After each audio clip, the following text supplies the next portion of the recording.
Nazareth, Pennsylvania, on the grid with the Indy cars for the Bosch Spark Plug Grand Prix, round number 5 of the PPG IndyCar World Series. And let's right off move down to Jackaroo. Well, Paul, we're in the midst of a massive crowd behind pit road where all of the drivers and the car owners keep their motorhomes.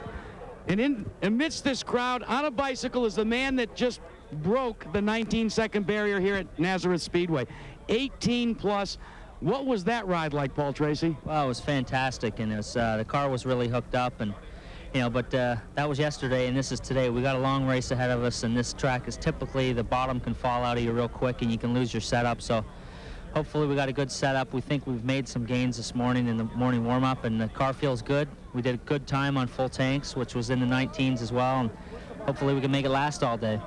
Now, what about race traffic? It plays such a critical role here, and you come up upon it so quickly. What can you do as a driver? Well, it's tough. I mean, this is a really tough track for traffic. I mean, you got about 3 or 4 laps where you can run by yourself, and then you're into traffic pretty instantly, and just kind of pick your way through it. But you can't afford to dilly-dally and get caught out, because you can get lapped in a hurry. So you got to be swift and precise, but not waste a lot of time. Well, Paul, he's on his way to do driver introductions, and the other teammate for Team Penske who have reemerged here is with Gary Gerould. Gary? Jackie is, and boy, you talk about Bedlam where you are. We got more of the same here. Drivers getting ready to be introduced to a record-breaking crowd. Al Unser Jr., congratulations on the IROC victory yesterday. You're going for one of those weekend Grand Slams. What a highlight that would be if you could pull another one off today. Well, I tell you, thank you very much. We were pretty lucky yesterday and all that, but the Marlboro car's running really good today, and so it seems like the weather's going to be great. It's going to be a great race. Everybody talks about these tremendous speeds on this 1 mile oval, including your teammate, of course, who set the pace. But traffic is going to be so very important, I've got a feeling. Yeah, it really is. Traffic's going to be really important, and we're going to get bottled up, and so we're going to have to just really be careful, keep our nose clean and get the 200 laps, so that's important. All right. Good luck today. I see one of the other teammates back here. Maybe I can just reach across real quickly. Emerson Fittipaldi, let's get a quick word with you. I have never seen you quite as excited as yesterday when you came so close to getting the pole position from Paul Tracy. You were really flying. Well, Gary, I was very pleased. It was a great lap, and I was very excited after 4 difficult races to be back on the front row. Is great. I'm very happy. Well, you've won so many times in the past. What are the odds of making it number 4 today? Well, I hope everything's going to be smooth. It'll be a tough race, but I'll be trying very hard. Emerson Fittipaldi alongside Tracy in the front row. Let's check in again with Paul. Well, I know that makes this man feel good. Roger Penske having 2 chassis up there on the front row, one out of your team and one out of Hogan Penske, and of course Al Unser Jr. This has not been a typical Penske year thus far. Does this day herald a change? Well, I hope, Paul, we're strong finishers. This is great. Obviously, we've had a real opportunity to do a lot of testing here at Nazareth. It's kind of our home track. We've got a lot of our fans from New York and from Reading here, so a lot of pressure on us today. But as you know, this racetrack, 200 laps, the car's got to be perfect. And I think the competition in IndyCar this year has been so good, and this is just more proof of it to see how close this field is. So a lot of guys can win this race. Well, now, you mentioned that it's your home track. The shop at Reading is not that far away. Many of the guys can actually sleep in their own beds at night. Do you have a home track advantage in some way then? Well, if I have one, I hope I have it today. Well, we know you need to get down to your car. Good luck for the whole team today. Roger Penske. Now, when we come back, we'll take a look at how they line up and meet some of the other drivers as they prepare for the run here in round number 5 of the IndyCar World Series. Thing you may ever even consider knowing about auto racing on any given day comes up on RPM tonight. Look at the things we're going to be discussing, including the Formula One Grand Prix of Europe that everybody here is excited about the winner in that one. Now, let's go to Gary Gerould. Well, Paul, here's a different way to take a look at a starting grid. We've already heard from the guys who are starting up front. You got Paul Tracy here in the pole position, the number 3 car. Emerson Fittipaldi, who's teamed up now with Hogan Penske Racing alongside to complete the front row. Remember, both of these guys were under 19 seconds. Unbelievable. Average speed for Tracy, nearly 191 miles per hour. Back here, and we'll just wander right down through the congestion as we set up now for Jimmy Vasser inside row 2. Scott Pruitt, who's had a banner year thus far, second in points to Vasser. They're together side by side in the second row. We slide back now to row number 3, and you get a real feel for what it's like down here on the starting grid a half hour before the command to start engines and go green. Michael Andretti. 30 wins for this young man as one of the most successful second-generation drivers. You heard from Al Unser Jr. moments ago. He's got 31 wins. There's 61 wins between these guys in row 3. And now to row number 4, here's Robbie Gordon. He's had great success off-road this year. He wants to have great success now in his Indy car. He was among those on the podium in the IROC race yesterday. And how about Bobby Rahal? Bobby, the last time he got a win in an Indy car right here on this track, 1992, he starts number 8. Let's check in with Jack. Well, Gary, you talk about a home field advantage, the 12th man in the crowd. Maybe for Michael Andretti, just lives down the road. But, Michael, before we talk about the race, let's talk about this Muscle and Fitness magazine. Very seldom do you see an auto racing athlete featured, and yet you are going to be featured in this month's edition about your workout. Yeah, it's it's becoming that way. The cars are becoming so physical to drive, and the competition is so tough that to keep your edge, you got to be in shape. And I've started a program, and it's been working out really well for me. Combination of aerobics and also the fitness regime, but also diet becomes very important. Diet, yes, and now I'm trying to get strength as well. I think it's all a combination. The three together mean a lot. Now, how much do you need here? Because this is one tough racetrack. It's tough. Believe it or not, these places used to be very easy physically, but they are actually getting tougher. We're pulling so many G's now, and the steering's so heavy for 200 miles or whatever. It's a long race, so it helps. The difference in the mental game when you're on a short oval like this is compared to maybe when you run the US 500 come Memorial Day. What are the differences? Biggest difference is length of time. On Memorial Day, they're going to be out there for 3 hours plus, and here it's going to be an hour and a half, so it's not quite as bad mentally. But you are in traffic a little more here than in Michigan, so it sort of balances out a little bit. Gary, let's take a look at some more of that starting grid. All right, we'll pick up where we left off. This is row number 5. Alex Zanardi, the fine Italian rookie driver, talking with Morris Nunn as we look down at the front of the car, number 4. And then alongside him, Christian Fittipaldi in his second year, driving for the Newman Haas Kmart Budweiser team. That's your 5th row. Now we got a pretty good separation here between rows 5 and 6. But as we move back, we see the colors now of the rookie Greg Moore. He'll be inside in row number 6, and Stefan Johansson will join him on the outside in car number 16. Stefan sitting down here right at the back of the tire, just getting a little siesta here, getting focused, getting ready for what he hopes will be a successful day. Dropping back another row. Let's pick up the familiar colors here of the Tasman team, and Andre Ribeiro warming his hands, getting ready to go to work today. And here's the Pac West team, and a special greeting to Doug Conrad. He had a triple bypass this last week. They put a sign on the rear wing of the car, and we send our very best wishes to him and hope that he makes a speedy recovery. He's missed by his team at the racetrack. We'll take a quick look at one more row. Gilles de Ferran here in the bright Pennzoil colors, talking with his crew, and then Adrian Fernandez in car number 32. Colorful combinations and lovely women down here showcasing Adrian's car. The crew, everybody getting ready for what they hope will be a banner day here in the Lehigh Valley. Let's go back to Jack. Gary, remember back in Homestead when we kicked off the 96 season? This man, Alex Zanardi, looked as if he was really in the right position to go for the win, had a wheel fall off. Back on the short ovals. New to you. Yeah, definitely. It's I think this one is even more difficult, and I'll just try for a finish. I'll do my best, and I have a good car, I know that, so I do my best. Well, he's starting pretty well, Gary, but let's take a look at some more of this starting grid. Well, we move back a little farther. Teo Fabi is setting in once again for the Pac West team in the number 21 car. Teo, of course, with many years of experience in the ranks. Here's Mike Groff driving for Derek Walker, his number 15 colors, as he is getting dialed in and getting ready for more racing coming up during the month of May.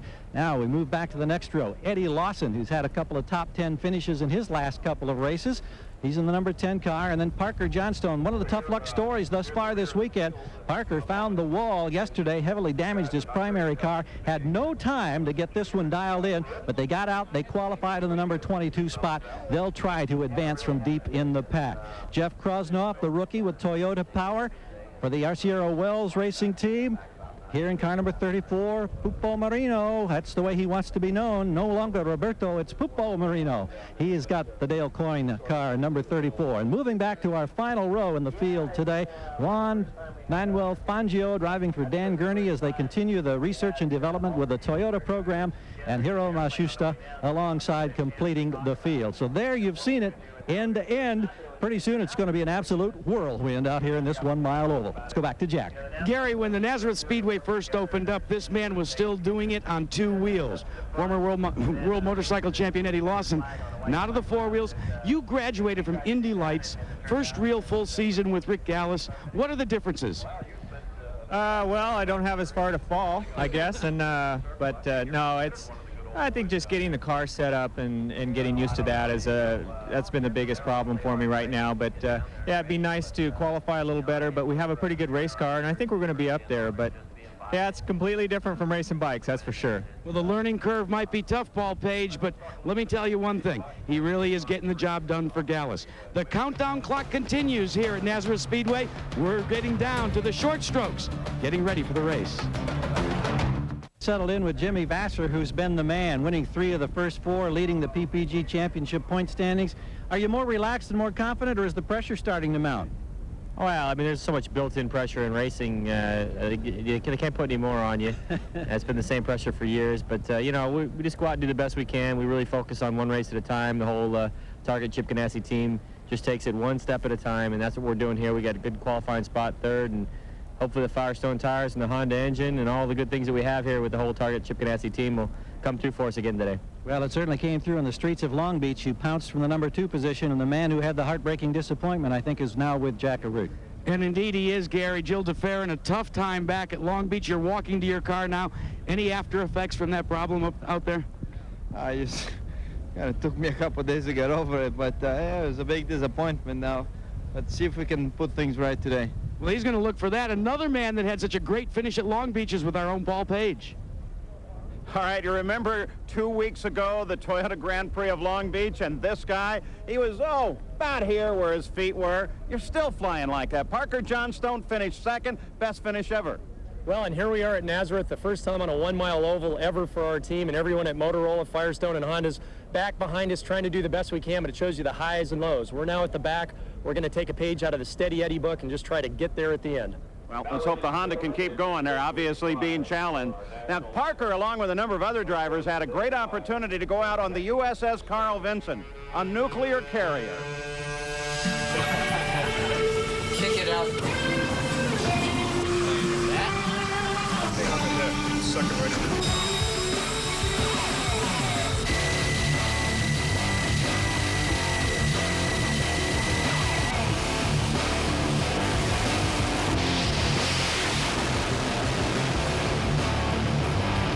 Even closer to the start. Don't forget, ESPN2's Thunder comes up on Wednesday, May 1st, 9:30 Eastern, 6:30 Pacific. In this installment, they're off to the land of auto racing as the USAC Sprints take to the Oval.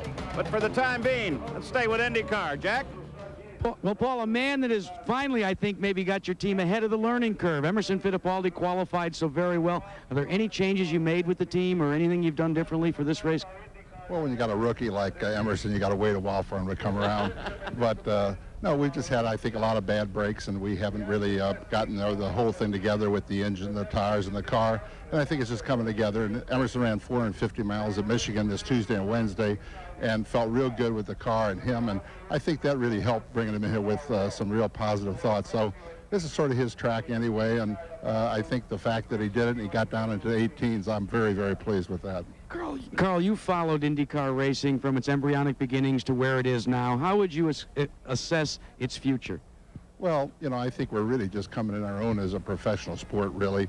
I think we're doing a lot of things. I think we're becoming more aware of the customer, the sponsors, and everybody. And Andrew Craig's doing a good job as our CEO. So, you know, I think the future looks really good. I mean, I think we're on the rising curve right now, and I don't see why it should stop. Paul? All right, we're a little further down the grid with Andre Ribeiro. And let me just stop right here because several people have said, hey, his name is Andre. You're not French. Is it Andre? Well, in Brazil we call André. Ah. But it's okay to be Andrew, so I can recognize this name, no problem. As long as it's under the checkered flag, you'll take anything. Now, we're looking at Mercedes up in the front. You're the winner this year with the Honda Power. Are you in a challenge here? Well, I believe that this, especially this track, is a chassis track, is a setup track. And those guys, they really know about this place. They have been testing here a lot. So we are having a lack of a good grip, not a lack of a good power. All right, well, they're calling you to your car. Good luck. Andre Ribeiro. Gary? Jim McGee is the winningest for first crew chief general manager in the history of IndyCar racing. 81 wins to his credit over the years. And Jim, you hooked up here with Pat Patrick as general manager of this team. Scott Pruitt enjoying a banner season thus far, challenging for a championship. You're kind of an old hand at this, so I suspect you don't get too nervous, or do you? No, it's another event. It's a great event. You know, IndyCar racing's come such a long way over the years, and we've got a great organization with Pat and Scott and the Firestone affiliation, Pennzoil and everybody, and you know, we're just having fun, and it's great to see Scott progress as he has over the last couple of years from the test program to his racing, and you know, he's now a force, and we're really pleased and happy, and I hope today's a great event for all the fans, and you know, we're looking forward to Michigan, and you know, we're glad to be here with everybody.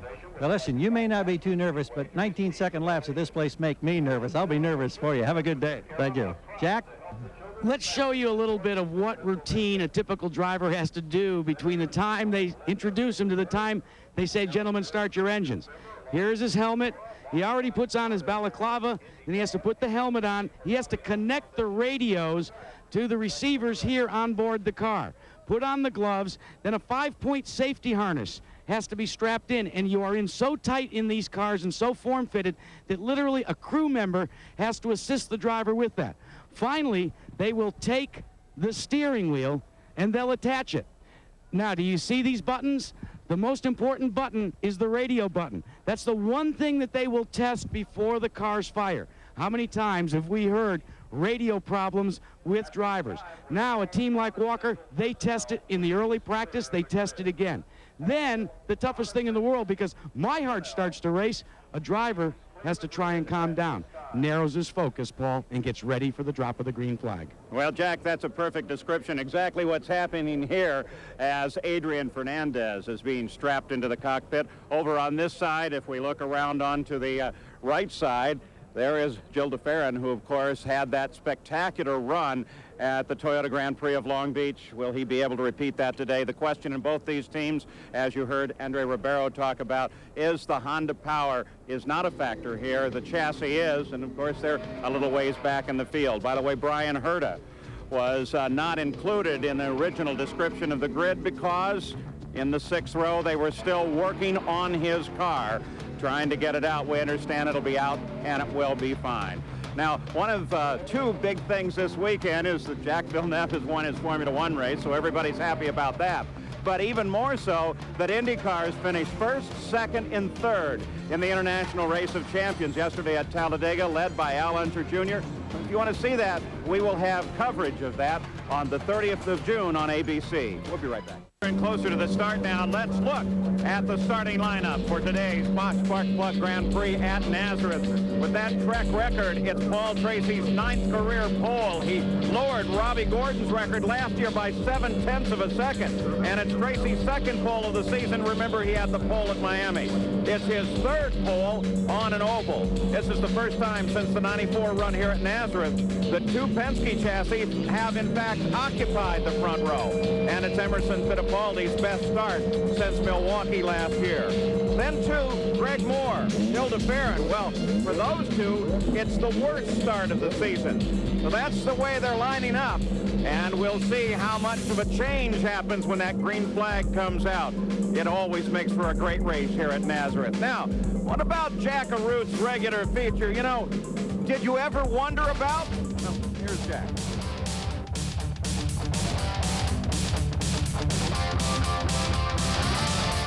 If you've ever changed your own oil, you've been faced with the dilemma at the end of the operation, right?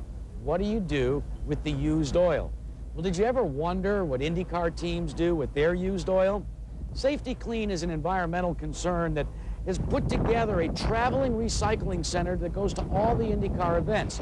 It takes care of not only recycling oil, but fluid containments as well. For oil spills, they have absorbent materials.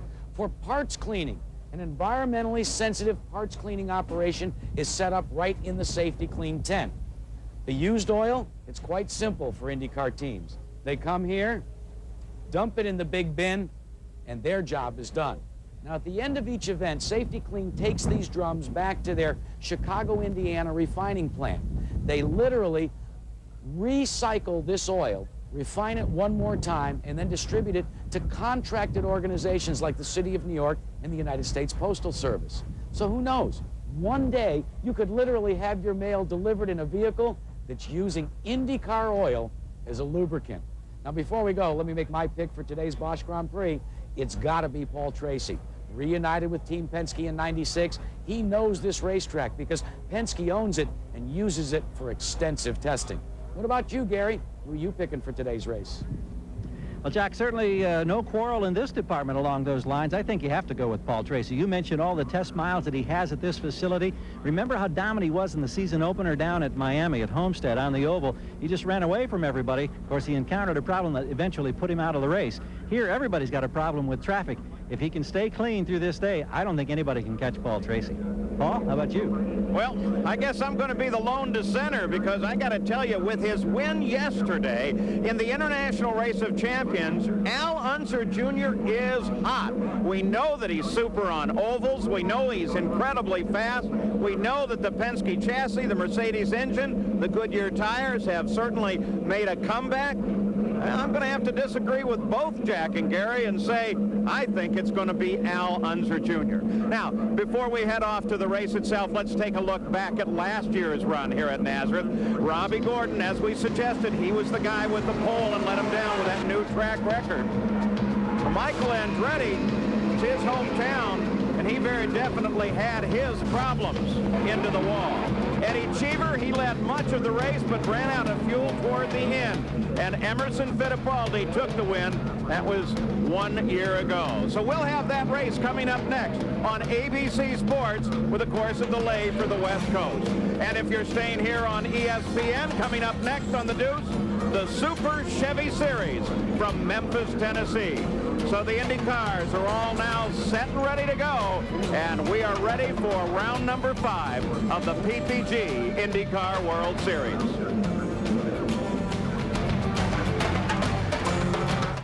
Is the key in IndyCar today. It washes through the pits, affecting everyone. Tension can cause accidents. It causes tempers to flare.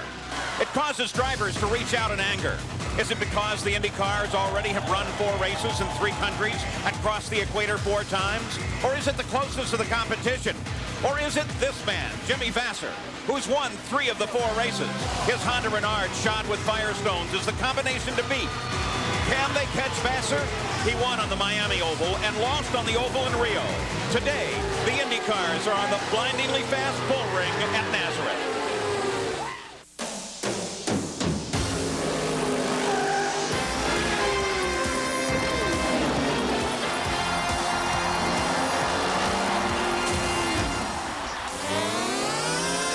This is Paul Page, and it's a record crowd at Nazareth Speedway for the Bosch Spark Plug Grand Prix. Cars already sitting down, ready to fire their engines. Let's go to Jackaroo. 1 year ago, there might have been 1, maybe 2 photographers chronicling Jimmy Vasser's entrance into his car. But not today, because he's the current point leader on the PPG IndyCar World Series. Now for Vasser, winning 3 out of the first 4 races has set a new stage for him. He has a different attitude about things. He is really confident about getting ready to run today in the Nazareth race, even though it's not the best of qualifying efforts. One important thing to remember, he's Firestone shod, has Honda powered. But more importantly, Vasser has made the big time. This week, he debuted his brand new, very expensive motorhome. He says, next, I'm going to take a look at a plane. Gary? Well, one row right in front of him, in fact, Jimmy Vasser is the man who starts from the pole position. Well, you talk about confidence on this whirlwind of a racetrack. I don't know if anybody's got more confidence than Paul Tracy. Look what he did yesterday in qualifying. The first ever on a mile oval to go under 19 seconds, 18.87 seconds, nearly 191 miles per hour. That puts him on the pole, but only by a blink of an eye over Emerson Fittipaldi. Paul Tracy dedicated that pole yesterday to the memory of his uncle Jim Tracy, who passed away this past week in England. He said he would love to be able to dedicate a race victory to his late uncle here today. Paul? Well, before we move too far ahead on the race upcoming, which should be terrific, let's go back to the Toyota Grand Prix of Long Beach 2 weeks ago, because you saw that confrontation between Greg Moore and Christian Fittipaldi. Well, Christian Fittipaldi has been fined $5,000 as a result of contact with Greg Moore that he instigated. But after the race, there was a confrontation between the team from Pac West and the team from Newman Haas Racing, and so $5,000 penalties have been assessed to both of those teams as well. And as a result of that, Carl Haas of Newman Haas Racing has filed a protest saying he doesn't think that that's a valid fine. And then Michael Andretti, the chief steward, Wally Dallenbach, says for a kind of an accumulated group of offenses this year has now been put on probation, and what the probation is strictly a matter between Michael Andretti and the chief steward, Wally Dallenbach. Now, let's go over to Bobby Unser. He's here. Danny Sullivan is testing for the 24-hour Le Mans. Bobby, they call this an oval. It's not really, and it is tough. Paul, it's a very distinct tri-oval with 3 different turns and 3 different straightaways. I mean real turns. Number 1 turn, for example, has an elevation change between there and number 2 turn, 87 foot downhill, the way the cars are going to go faster. So when you go in number 2 turn, you're really going nearly 200 miles an hour. Then, for example, on the front straightaway, it's real sharp turn right in front of us here, making it very difficult to see very far around the racetrack because you're turning almost all the time. All right, well, we're fairly close to the start of the engines and the start of the race. When we come back, we'll take a look at how they line up for the run, and we'll be ready to go green. Well, the engines have started and the cars are rolling on the track, so let's take a look at the starting grid on the pole. Paul Tracy, his 9th career pole with a new track record, over 190 miles an hour, alongside Emerson Fittipaldi. He's won 3 times here at Nazareth, including last year. In the second row, Jimmy Vasser, the winner of 3 of 4 races this year, and Scott Pruitt, who has finished in the points in every race this season. In row 3, Michael Andretti, who won the first race ever held here, and Al Unser Jr. In row 4, it's Robbie Gordon, who has finished 4th in 2 of his 3 starts at Nazareth, and Bobby Rahal, whose last win came here in 1992. In row 5, it's Alex Zanardi and Christian Fittipaldi. The 6th row, Raul Boisel and Brian Herta, who did get started. In row 7, it's Greg Moore and Stefan Johansson. In row 8, it's Andre Ribeiro and Mauricio Gugelmin.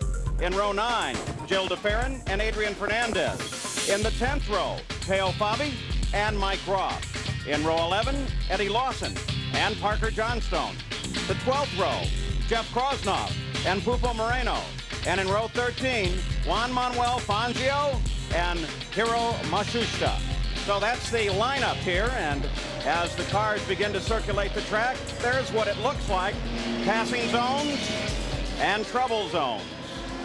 Now, one thing to point out, between 2 and 3, as Bobby Unser has already mentioned, it falls off nearly 90 feet down to the turn. Now, in today's field, there's the engines and the tires. And the stories we'll be looking at that we've already mentioned, Michael's probation. Penske Power is hit back. How about the Goodyears? Are they ready to go racing? And is there engine parity? Let's go to Gary Gerald. Paul, one thing that you always see in the mile ovals because of the quick laps is this flag. It's popularly known as a move-over flag, but in fact, it is not a command. It's an advisory flag that Jim Swintel will display. It lets drivers know that somebody's coming up behind them. It basically means hold your line, watch your mirrors. You're going to see an awful lot of this on this amazingly fast oval here at Nazareth today. Jack? Well, so fast is the racetrack here. What they're going to do, Gary, is they position flagmen around the corners with that passing flag and the yellow flag as well. Paul, a lot of action at Nazareth. All right, so you ride on board with that new camera that we debuted 2 weeks ago on Christian Fittipaldi's car. We've got a camera, too, on Robbie Gordon as well, several as a matter of fact, and Bobby Rahal, our traditional nose cam there, and Jimmy Vasser. See whether or not he today can continue his tremendous performance. And, of course, Michael Andretti, you saw him there. There's the front row, Paul Tracy in the number 3 red and white car, and the bright red car, that's Emerson Fittipaldi. Look how close they are as they come off the corner. Look for the green. There it is, and here we go. Terrible start, Paul. I was really surprised to do the green on that one. Tracy was really loaded for bear. Well, Jim Swintal talked about that, and he said, because it's so tight here coming off the corner, if they come off that way, we will go green. What he didn't want was a slow start where everybody gets bottled up and ends up in an accident. So they got away safe and clean. He did exactly what he told the drivers that he would do. So Paul Tracy pulls away the leader. 1 lap already into the record books with Tracy leading it, followed by Fittipaldi. Scott Pruitt runs up into the 3rd position. On board with Bobby Rahal now. There's your leader.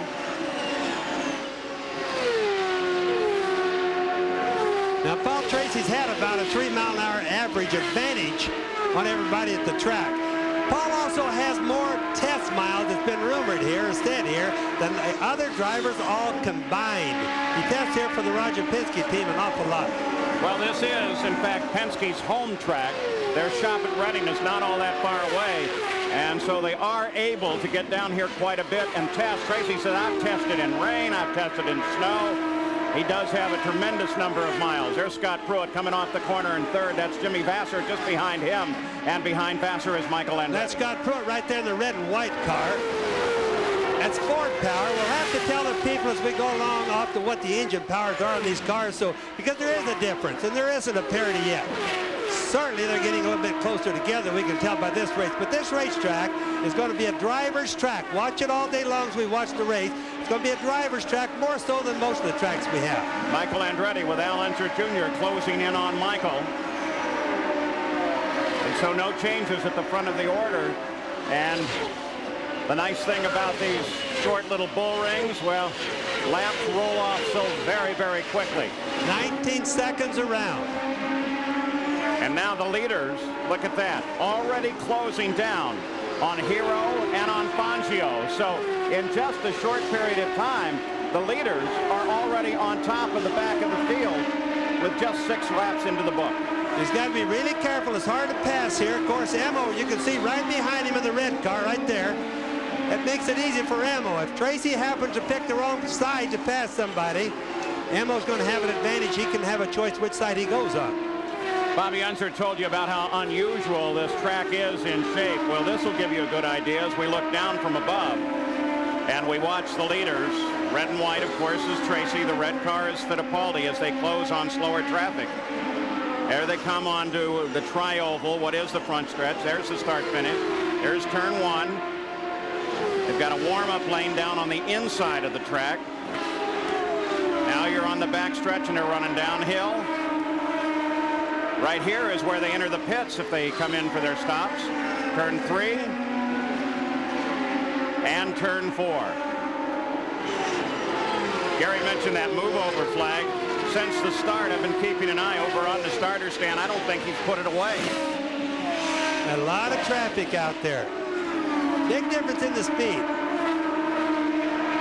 And now Scott Pruitt comes through traffic as well. All of the leaders handling up the traffic. Jimmy Vasser closing on Pruitt as we climb on to Jimmy Vasser's car in 4th. That's going by the Toyota there, the 36 car Vasser just went by is Juan Fangio. That's Gurney's new Toyota, an only American chassis in the field. Dan Gurney's All-American. You had some great successes with him, didn't you? Had many good years with Dan Gurney. So Jimmy Vasser trying to play catch-up now with Scott Pruitt as they run through traffic. And look at Michael Andretti. He's all over the back end of Jimmy Vasser's car. On board with Michael. Easiest way to pass, remember, is to catch the guy in front trying to pass somebody and he can't complete the pass. Like, for example, Michael, if he could have caught him right there, he could have maybe made a pass on the opposite side. It's a gamble, but often it works. And there you see, too, just how very tough it is to get by, even though they are slower, because the line of this track will narrow down on you very quickly. Michael Andretti runs in 5th place. Paul Tracy still leads. Emerson Fittipaldi right behind him, and then Scott Pruitt. And back at the front of the field as Tracy continues to work his way through traffic, and he is doing it with some considerable thrill. 12 miles now complete. We're back, the Bosch Spark Plug Grand Prix, and we are under yellow. That's Fangio's car there, and he got together with Hero. Hero was able to make it into the pits and back out. Take a look at this view from on top of the CART IndyCar Safety 1 truck. Gives you a better view now of exactly how the situations develop, and also this idea that how fast these cars come past the safety team. Lon Bromley says, you know, sometimes they just use us as an apex when they come by. So we're under yellow here, and they'll get Fangio's car off of the track. Hero back in the action, so apparently no serious damage there, but no, he comes back into the pits for a second time. So we'll keep track of the progress of both, and let's take you back and go down to Jack Arute. Well, let's update you on how Jimmy Vassar's ride is going so far. He's radioed into his crew that he is suffering from understeer. Now, what that means is the car wants the nose to go out towards the wall. Now, they've determined that they're going to stay out, no major problem. If the track doesn't come to them, what they will do is they will make a wing adjustment in the front wing during the first pit stop. That should come, Gary Gerald, around lap 60 or so. And Jack, we're watching the crew and officials checking over Hiro Majesta's car. You can see that there's significant damage to the side pod on the left side, and now the engine is shut off. They were checking around the gearbox, around the wings, also all the suspension pieces, both front and back. And for whatever reason, they have told Hiro to shut it down, at least for the moment. No indication if he'll be able to try to get back out there or not. But contact early, and that's what we talk about, and how quickly things happen and how devastating they can be on this fast oval. And you can see just behind Hero, well, a few pits back, that's Fangio as they take a look, especially at the right front on his car. Now, while we've got a little lull here, and we don't have many of them, you may remember back at Rio a grinding crash that did some serious damage to Scott Goodyear's back. Well, the good news is that his back is coming back, and he's here in the booth with us today. Good to see you, Scott. How is it going? Well, thank you. We're back, but we're not back in the capacity that we'd like to be back in, obviously. Mike Roth has subbed in our car for us this weekend. So we're watching, and the back's coming along very well, thank you. We still anticipate it'll be the Detroit Grand Prix before we're back driving. All right, we're going to keep track of you for a few minutes here. We're ready to go back to green flag, so stay with us a moment if you would, Scott. Good to hear, though, that you will be back in a car very soon. They will come back to green flag with Paul Tracy leading Emerson Fittipaldi, Scott Pruitt, Jimmy Vasser, Michael Andretti, and Al Unser Jr. As the pace car on this track pulls off on the backstretch. And that puts the race under the control right now of Paul Tracy, the race leader. So he gets to bring him back at whatever speed he chooses. Well, and he got a good jump at him. Paul is really hot this track. I don't think I've seen him this racy for the last probably at least a year. He's really hot today. On board with Bobby Rahal. Just before the yellow, he was really trying to work on Al Unser Jr.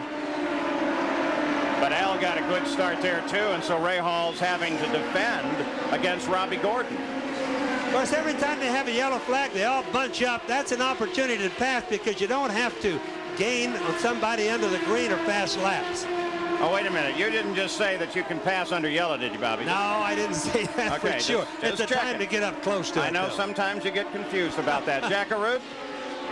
Well, Al Unser Jr. may be having just a little bit of a problem, not a mechanical one. He wants to conserve his tires. He's been talking back and forth to Roger Penske saying, I'm doing the best to conserve my tires. That would lead me to believe that while these are brand new Goodyears and they're going very well, they're not convinced and they want to have as much as they can towards the end of the fuel window, towards the end of the stop, down around lap 50 or so. So don't look for him to press too hard in the early going. Al Unser Jr. there just ahead. By the way, he is on a real high. Yesterday at Talladega in the International Race of Champions, the Indy cars finished first, second, and third, with Al Unser taking the victory. You'll see coverage of that race right here on ABC Sports on the 30th of June. And what Jack was saying about the tires blistering, historically here we blister tires. They get hot, sometimes they come apart. This has been going on since this track was built. The reason for it is there's an awful lot of turn compared to the straightaway. So the tires are almost always under a lot of pressure or sliding. Often the tire makes a difference on who wins the race right at the very last too, Paul. Tracy leads it, followed by Fittipaldi, Scott Pruitt. Most unusual track. Both Fangio and Hero remain in the pits. Further on Al Unser Jr., Gary. Well, Paul, just a quick update on those Goodyears. The primary tire here was a modification of the tire used in Rio de Janeiro by Goodyear. They determined it was too hard, so the option tire, much softer on the right side only, and the Penske cars did qualify on the option tire. That's why I think they're so concerned about tire wear, because they want to make sure that they can get the distance. Paul Tracy. Very definitely on the fly, and Emerson trying to catch him. But Emerson has been lagging back about half a second as they fight traffic. You can see how good that Paul Tracy's handling. He's working the high groove. Now you have to be able to pass the slower cars on the high end. There's Emil going by the low coming off of turn 3 there, or what we normally call turn 4. 3 turns on the racetrack, but sometimes we divide them up by entering and exiting. We're on board with Robbie Gordon there. You can get an idea how fast it really looks. On board, camera mounted on the side plate on the wing on Robbie Gordon's car. Scott Goodyear, can you learn anything when you watch this about how those cars are going to run? Here's one of your competitors. Well, I'll tell you, it's interesting to see, and I know that everybody's concerned about tires like we've talked about here, and everybody, I was surprised not to come in and change to the primary tires on that first yellow. It means they're pretty happy. The cool temperature here is agreeing with it, and if they keep the cars underneath them, they'll be able to keep cool, consistent laps. They might get a full fuel load on this optional set of tires. Well, Michael Andretti just came around Parker Johnstone. Directly in front of him, that's Scott Pruitt, and that is a battle for third place. We had kind of a cool day here today. In fact, it's a little bit cold sometimes. And what that means to the track is the track, as it cools down or as it's colder, the tires cool down the same. In other words, if the track were 15 or 20 degrees cooler than normal, which it is today, that means the tires are going to run that much cooler. So then they can run a softer tire and lean on the tire, drive it a little bit harder than they could hypothetically against last year's. Michael comes down inside Scott Pruitt and gets him coming off the corner. So Michael Andretti in front of his hometown crowd up into third place as Scott Pruitt falls back. Paul Tracy is still the leader, and we'll be back with more from Nazareth after this message and a word from our ABC stations. Tonight here on ABC, an hour of America's Funniest Home Videos, followed by a brand new Lois and Clark. And then the most provocative movie of the year, starring Michelle Green and Joe Penny. She Woke Up Pregnant, on the Sunday night movie tonight here on ABC. Well, the battle seems to be back about Scott Pruitt in fourth place. You ride with him now, and everybody lined up behind him are all fighting for positions. Let's go to the pits and Jack Arute. When you watch, Scott Pruitt was battling with Jimmy Vasser. Vasser had the push condition wrong for Scott Pruitt. He's loose, so he's been adjusting the bars on board, Bobby Unser, trying to solve that loose condition. All right, so Scott Pruitt, there he is. As they try to improve that position, Pruitt's one of only 3 Firestone shod cars in the top 10. Let's move back a little bit. Jimmy Vasser as he chases Pruitt. And as Jack brought up about the tires, the guys going into push, the problem is with the drivers is when they don't have yellow flags or they keep a race speed going on for a long time, it really is hard on the right front and the right rear of the tires. And then the cars start handling different because the tire gets a little too hot. So if the driver has his car balanced where he pushes the front end or it doesn't turn too good, makes the right front go away. If it's loose, the right rear goes away, and of course that's the worst of the two. Well, you can see by this that Fangio is back on the track, and Bobby Rahal is moving up. He's gotten around Little Elm, runs in 7th place right now. Greg Moore, who started 13th, is now up to 5th place. A little bit more on the Toyota, Juan Fangio's car there, Paul. It's the first year. The leader. the first year for the Toyota engine. It's all experimental right now. They're not quite there with it, but they need all the laps they can put on it. And you saw the interval back to Emerson Fittipaldi. Now see with the our constant track here of the race itself, Michael Andretti closing down on Emerson Fittipaldi, Scott Goodyear. Well, it looks like he's getting caught up in a bit of a battle here trying to get past some lap traffic, and looks like it's probably Zanardi. And the key thing right now is that these guys are thinking, I hope these tires are working, as we talked about earlier. It's lap 47, the fuel window somewhere around lap 70. Anything happens, the guys will certainly be in maybe to get some changes, as Bobby talked about, with changing the car for handling characteristics. Michael Andretti's in front of the hometown crowd. You've had that pleasure at our race in Toronto. Does it make a difference? It certainly does. You're very busy here for the week before the event. There's a lot of functions to go to, especially with the name Andretti here in Nazareth.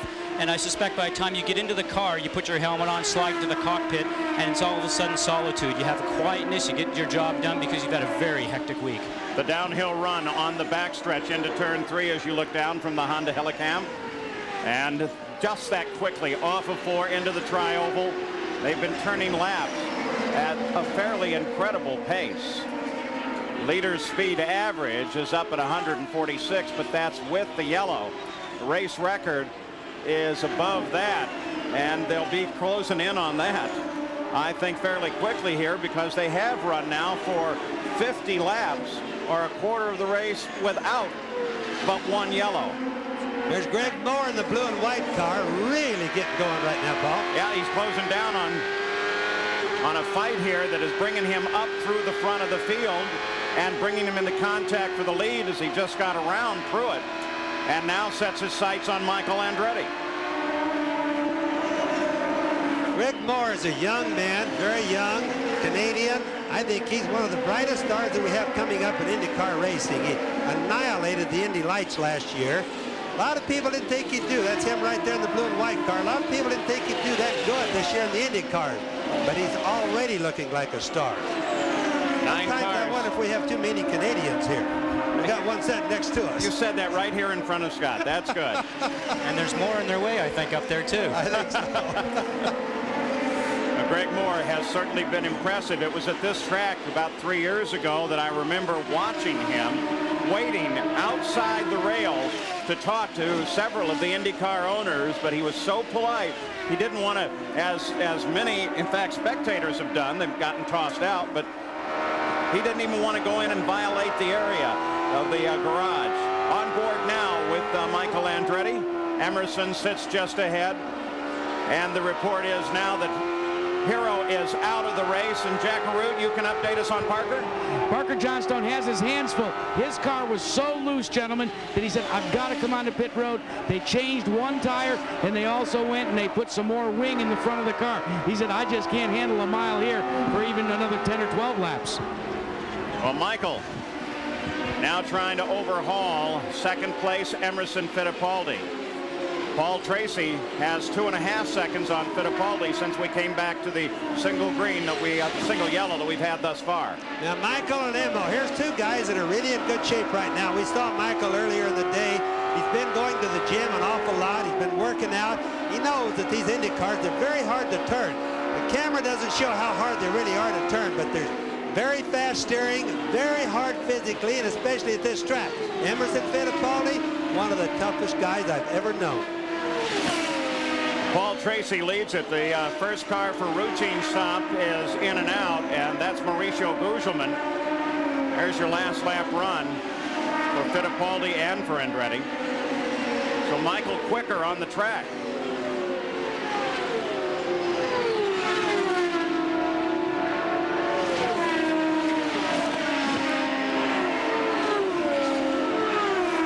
So with Mauricio already in and out of the pits, and us passing through the 57th lap, we've mentioned that it really opens up right about now. Anytime now, we ought to see the leaders have to think about coming into the pits, and of course that'll create a real scramble at the front of the field, because on this track, as we watch the leader, Paul Tracy, in and out of the pits can destroy a lead of a race and put you way back, especially if you falter at all in any way on the stop. So the pressure really on the crews. really on the crews and it's really on the drivers to get in and out of the pits as quickly as possible, because if you lose anything in the pits, it's very hard to get it back on the racetrack. Consequently, if the crew can give you a great pit stop and you can gain a position or two, yet you don't have to on the racetrack, it just makes for easy going. And you know, Scotty, it's only 19 to 20 seconds around here. So again, as Paul said, if they've got any mistakes made, they're going to lose a lap in the pits, and that's a destruction thing. You can't make that back. Now, another thing to remember, there's speed limits. They can't go in any faster than the other guys. They all run on electronically controlled rev limiters, so nobody really should be able to violate unless they come in too fast. All right, so Paul Tracy is in the lead of the race. We'll leave you now, but as we come back, we should see the leaders head into the pits. 59 laps are now complete. Now Michael Andretti continues his pursuit of second place Emerson Fittipaldi. Apparently the yellow has helped out a bit because the crews have now pushed back their stop as we're on the 68th lap. And now they're telling Michael Andretti maybe lap 76 will be the spot we'll bring you in. So that yellow, that played into the hands of the leaders. It's going to let Paul Tracy pull a little further away. He is nearly 6 seconds ahead of Emerson as Michael Andretti moves down inside. Emerson comes up behind his teammate Christian Fittipaldi, and Michael goes into second place. Yeah, Michael really has been working on that one a long time. I think that's one of the hardest, well, certainly the hardest pass we've seen today. He worked for many laps on that one. Well, the pass itself was one of those hold-your-breath deals. Oh, it certainly was, and here especially because you're always turning at this racetrack, as we talked about before. And Michael dearly obviously wants to have a good finish because he really doesn't have any points so far this year, and to stand on the podium in front of his home crowd, all the better. So Michael Andretti now in second, but he has nearly 8 seconds, nearly a little shorter than half a lap to try to make up if he wants to catch Paul Tracy. But again, we should be about 6 laps away from the first stop. This will tell us a lot about engine performance in terms of mileage, exactly where some of these stops come. DeFerrin on the pit road already on lap 71. So many times the fuel has made the difference at the latter part of this race. So we've got to watch for that. Everybody's watch when they stop, who's getting the best mileage. That's going to make a big difference often at the end. So Emerson Fittipaldi has fallen back into third place, Jack. Well, Paul, let me tell you how that happened, and this is an issue on short ovals, as you say. There's a lot of rubber that comes off the track. We call it marbles, goes to the outside of the groove. Working race traffic, Emerson Fittipaldi was forced up into the marbles, picked up some of that rubber on his tires, and according to Rick Reineman, it's going to take a few laps for Emo to be able to scrub that back off and get racy again. Fittipaldi does have some space to make up, but of course, when he makes his stop, you're assuming 4 fresh tires. At least right sides will come in as fresh as we watch Paul Tracy. Paul has no trouble passing anybody, it appears, any place at any time that he wants to. He's handling as good right now, it appears, as when he started the race. Brian Herta being passed by Tracy. Herta had a little bit of a problem. They were afraid they weren't going to get the car out to the starting grid or into the field. They were working feverishly on it at the last moment. And then just before the start of the engines, they were able to push it into position, and he was able to take the green along with the rest of the field. Another thing that's going to be interesting to watch is we mentioned the engines earlier. There's been rumors that Mercedes engines have made a little bit of gain. Honda's been beating everybody this year so far, kind of badly, too much. So Ford and Mercedes have been working hard. A couple of the engines with Ford are different than the others. They're trying new experimental things. And this one right here, Paul Tracy, that's Mercedes. Roger Penske, of course, owns part of that. And they're working, we know, very hard to get the Mercedes back up or even be better than the Hondas. You can bet anytime somebody gets 100th on you, the engineers go to work on both chassis and engine and tires. Try to get that thing back. Emerson Fittipaldi on the pit road. And a lot of people wonder, Paul, what does a manufacturer of the engine, the people that build the racing engine, do? The main thing they're doing right now is the plenum boxes where the turbo, there's MON. If they change the turbocharger plenum box. There is Emerson. We mentioned that he was on the pit road. They've got the starter out behind the car, though, Jack. Well, they've had a problem putting on the right rear tire. The wrench actually locked up, and they had a problem. They thought they were going to stall the car. Emerson, a very costly stop because he had it knocked until that lug wrench locked up. Oh, boy, and Emerson had such a good run going. 25.6 seconds in the pits for Emerson Fittipaldi. Talked about how costly the stops can be. That one's going to be a real killer as Michael Andretti comes in. Well, Michael Andretti, the second place car. Paul Tracy remains out. Remember, they enter the pits over on the backstretch, and Gary Gerald waits for him. Christian Fittipaldi, his teammate, got out just ahead of him. Michael had to hit the brakes hard and slid into position. Now they went with the primary Goodyear tire, which is a little harder. The Penske team went with the option, which is softer. Michael staying with the primary, but he stalled the engine. They started to roll at 13.5 seconds, and here is one of those miscues that can just cost you the day. Now it fires, it changes the gears, and here's a burnout. Look at his eyes. You can just see the misery that he's feeling. World is watching that big mistake, and such an important mistake. One of the things about racing, it seems like you could go from the top of the world to the bottom in about 3 nanoseconds with something like that. Well, we say that, and here comes Paul Tracy, and he needs a good, clean pit stop, so he doesn't have any of the fate that the other two guys did that were directly behind him. And I'm sure that they've seen what's gone on here earlier on with these two other guys, and they'll want a clean stop in and out so he can retain that lead. Leader is in, Jack. And we Paul Tracy. Here we go. He's hit. A real problem with Tracy. He hits the marks and he crashes right up against the wall, gets one of the crewmen, locked it up, and Paul, the crewman, is hurt. There's we'll no have to get back to you. about it. You can see how hard the crewman got hit. Bad mistake. Paul's not going to do a pit stop. He's going to go out, come around while they get organized, and come back in again.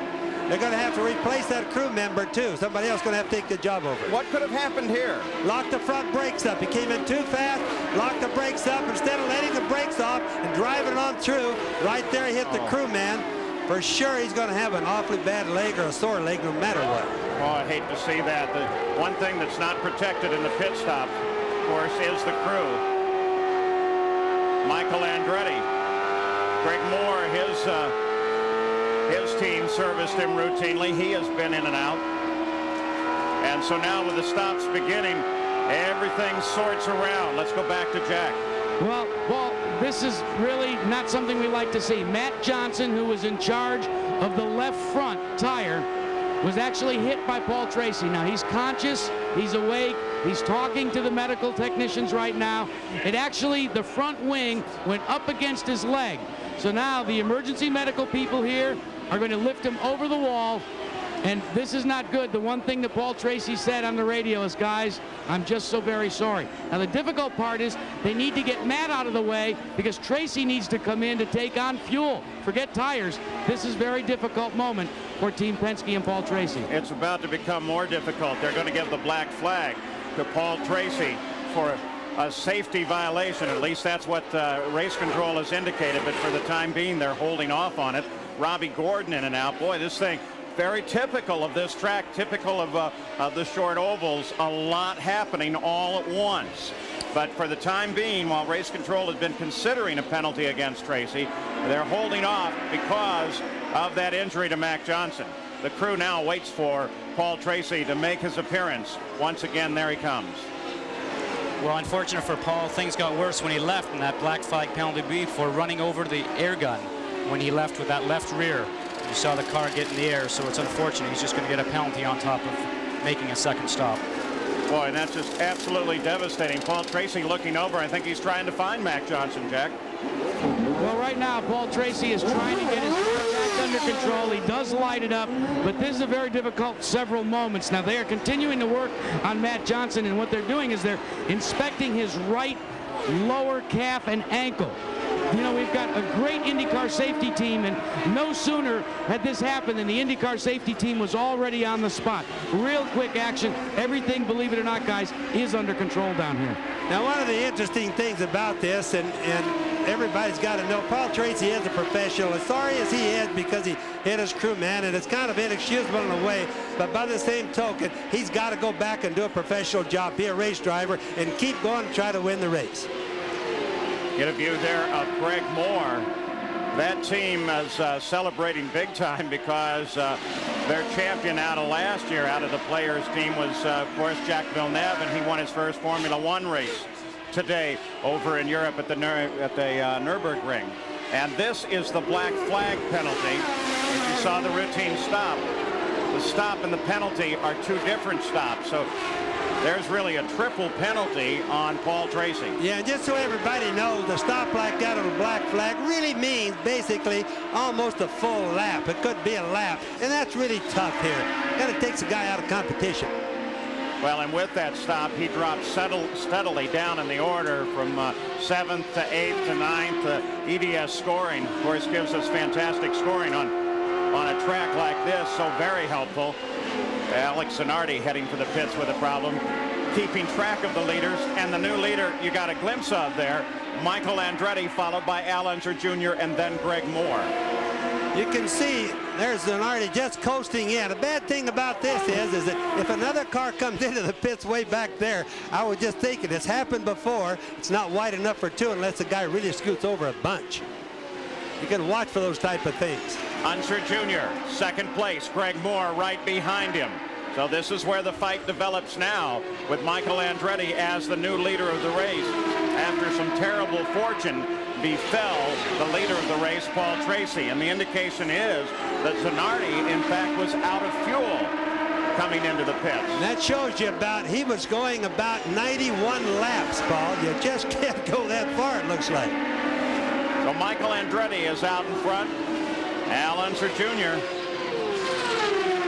and Greg Moore battling with Tracy right there as well. A little bit more explaining. Before the pit stops, I started explaining about the engines. What they changed is the plenum. That's where the turbocharger pumps the air into the engine. Is one of the places. The other place, they tried different camshafts. And these are really nice place to test on the ovals where you can keep the RPM up all the time. So a lot of the guys, a lot of the engines are trying different camshafts here. Greg Moore is right there at the back of Al Unser Jr. Paul Tracy behind Moore, but Tracy is 2 laps behind the race now, thanks to that problem in the pits. But Greg Moore, he's been working a little Al.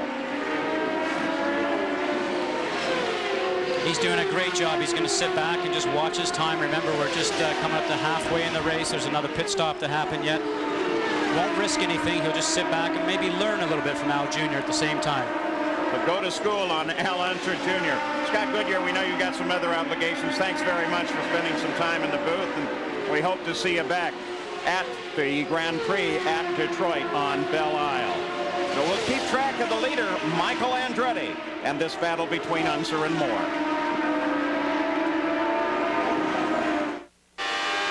We're back at Nazareth. Coming up next, we'll have some of the greatest moments in the history of sports television. Relive over 3 decades of triumph and tragedy on ABC's Wide World of Sports 35th Anniversary Special presented by Cigna. That's next here on ABC Sports. And even the teams here recognize the lineage of sports greatness that comes with 35 years at Wide World. Here's the leader of the race, Michael Andretti, as 104 laps are complete. We're just past the halfway point, 200 laps, 200 miles. Race record here is held by Nigel Mansell at 158 miles an hour. Let's go on board with Christian Fittipaldi. And we'll ride with him in 6th place. He's looking for Bobby Rahal up ahead on the track, but boy, look how the leaders come flying through there. I mean, this is a 6th place car. That shows you how much faster the leaders are. Yes, well, there goes Greg Moore. Unser than Moore. You would have to. Christian is not up where he belongs on the track, Paul. He's in a slow groove, going very slow. Very slow doesn't mean really slow. Let's go to the pits once again, get an update on that situation in the Penske pits, Jack. Well, Paul, it's real good news. Matt Johnson, who the team calls Sven. Now, I said he was the left front tire carrier, actually tire changer. Let me tell you, he got hit so hard, he was actually in the left rear and was catapulted to the front of the car. I spoke to him as he was going to the infield infirmary. He said it is his left knee that is twisted about, but he said he's okay. Gave the thumbs up signal to everybody as he went down pit road, and that's real good news, Gary Gerald. Christian Fittipaldi, Jack, has come in, and they're changing all 4 tires. There seemed to be some confusion from the crew. I suspect that being the case, he may have suspicion, he being Christian, that a tire might have been going down. He gets the fresh rubber, and he's gone. Now, just so everybody knows on this going down, these tires have no inner liners, no tubes. They're also very, very thin, not much rubber on the top. Of course, no tread. So it's easy to puncture one. One little rock will get in what we call a slow leak, or like Gary said, they go down. Well, Christian Fittipaldi had just been in the pits about 25 laps earlier. Here's how they fared in and out of the pits. Andretti into second, came out in first. Al's stop was 13.9 seconds, and among the leaders, only Bobby Rahals was faster at 13.79. So there's a summary of the first round of regular stops. We're at 110 laps. Michael Andretti is the leader, followed by Little Al, Greg Moore, Emerson Fittipaldi. Bobby Rahal is fifth. Remember, his last win came here 54 races ago. Paul Tracy sits in sixth now, but remember, too, he's a lap behind the leader. He's able to make up one of the 2 laps he went down.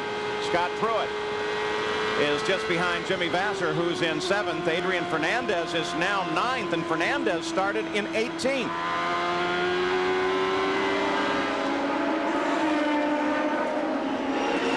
We saw Jimmy Vasser's teammate, Alex Zanardi, in and out of the pits. Report was out of fuel, Gary? Well, that's what they thought, Paul, but the computer said they'd used 37 gallons, so there should have been some there. As it turned out, he was out of fuel. They got him reserviced, restarted. He's back out there now, but lost considerable time in the process. And what happens on a deal like that, Gary Paul, is that the fuel tanks, which are 40 gallons in size, and believe me, they all hold 40 gallons, have to have a real small pickup tank inside of that so as that they can pick the fuel up to the very last drop. Now, what happened with the Zanardi obviously was the fact that it's not working just properly. These guys have to test and retest these things by letting them run out of fuel and keep changing them inside till they can pick up literally the last ounces of fuel. Greg Moore, Paul Tracy trying to work his way back through the field, get back on the lead lap. Michael Andretti is still the leader of the race. He leads now by 5.3 seconds. One of the things that Roger Penske will try to do with Paul Tracy, or the pit crews that Penske's down there, is that Paul has to go as fast as he can go. He'll be hard on his tires and use a lot of fuel, but Penske's got to try it, or people got to use. Oh, Marino. There's a tire running loose. Watch that tire. Watch that tire. This is a danger plate right here. Oh! This is a dangerous thing right here. Very dangerous thing. If you hit that tire, it's bad. I'd say hitting about anything is bad. Oh, but that tire, Paul, really worries drivers. A lot of weight there. A lot of weight there, and if the speeds they're going, it's disastrous sometimes. Weight and inertia, and that's a bad combination. So now Michael Andretti, leader of the race, takes advantage of this yellow to head down into the pits. 80 miles an hour, the speed limit on the pit road as Michael Andretti rolls toward Gary. Well, Paul, how fickle this business of motorsports can be. Remember the last time Michael was in, he stalled the engine. We thought it would be so costly. He ends up being the race leader after the problems for Paul Tracy. Now he's off to Jackson. This is a sensational stop, 10.5 seconds. Michael Andretti in and out, made his first stop at the 79th lap. This is the 117th lap. What are they figuring? Came in on 116. He's liable to have to do another pit stop. I was figuring while you were thinking on that one, because it means that they might be planning on either more yellow flags or another stop in the race. Little Al's in, Jack. But remember, guys, they were starting with the optional Goodyear tire. They had switched over during the last stop. We're going to say, yes, they're going with the harder compound tire this time as well. He has completed his action. He puts it back into gear, but he almost stalls it. He refires it. He actually bump started as he came out of pit road. So both of the Penske cars in and out. They come out behind Jimmy Vasser. And Joe DeFerrin sitting over by the edge of the road, and no idea how or why he's there. You assume he drove it. He's got himself a gearbox trouble. He's got some sort of a problem, but boy, the guy's a good sport. Look how close he got to the wall to get out of everybody's way. He realizes that the road exiting the pit is not wide enough for 2 cars, hardly. Roberto Moreno walking back into the paddock area after his incident, and what caused the situation? Well, here it is. Blue and white car, Moreno, he knew he was in trouble with that tire. Now, he sensed that one, just got her off the track. Well, the lug nut looks like probably came off. It only has one nut on it. Oh, that was the close part there, boy. But at any rate, he felt that thing that wobbled for a while, obviously, before he came off, because you could watch him slow down. He knew he had a problem. Let's go to the pits again, and Jack. Well, Paul, the radio report back to Jim Hall and his Pennzoil team from their driver, Jill DeFerrin, is that Adrian Fernandez rear-ended DeFerrin exiting pit road. That's the problem with Jill. All right, so we'll keep track of that as well. The wrecker's out on the track. The yellow flag is out. It's our second of the day. Started when Moreno got in trouble when that wheel assembly came off. Emerson Fittipaldi came out in second place after all those pit stops, Paul. It's interesting how the pits change things so much. One of the pieces of excitement the Indy cars have had, there you look at Moreno's disabled car sitting there. One of the pieces of excitement the IndyCar guys have had is a group of them went out to the carrier, the USS Carl Vinson, to pay a visit. So we'll take a look at that, and then we'll be back after this message and a word from our ABC stations.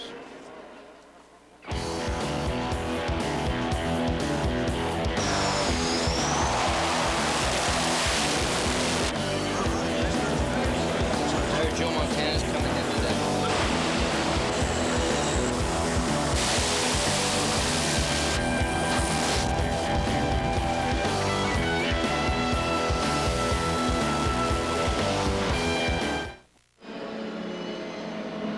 Still under yellow at Nazareth. In the month of May, unlike in past years, the drivers in this series will head to Michigan for the US 500.